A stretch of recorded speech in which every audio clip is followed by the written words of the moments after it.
Hi, I'm Dr. Mike Carberry, and I'd like to just explain a concept that we created at AMI called responsible pain management. To understand what responsible pain management is, you have to understand what responsible pain management isn't. So responsible pain management would not be putting somebody on an opioid for an ankle injury, or it would not be putting somebody on an opioid because they broke a bone and they want to be comfortable while they're healing.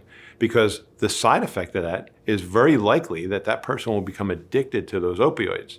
And then the opioid addiction, I've heard this from dozens and dozens of family members and friends, the opioid addiction, getting off of that was harder than healing from the injury itself.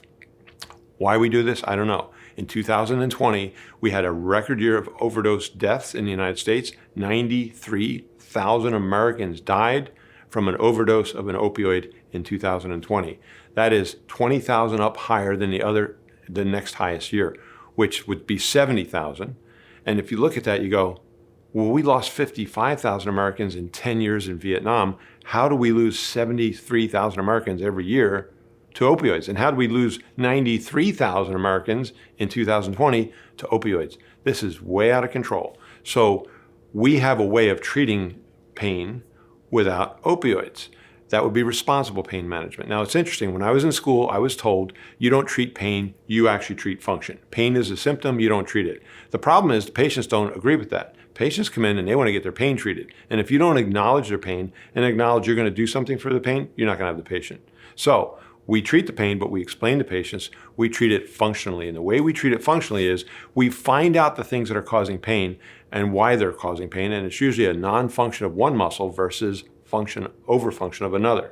And we start to balance that immediately. We do it with a combination of trigger point injections using saline solution and very non-toxic drugs like lidocaine or Serapin or Trameal. And then we do things like joint injections with the same substances. We use human cellular tissue products. We do physical therapy, and we do chiropractic. All these things that are very safe. And when you combine the medical, the physical therapy, and the chiropractic together, the patient gets a tremendous boost in their function and a very quick reduction in symptoms, which is why they're there. It also gives you an opportunity to educate them why they should stay with you and correct the problem fully, because we all know when the symptom is gone, the problem doesn't necessarily mean it's not there anymore.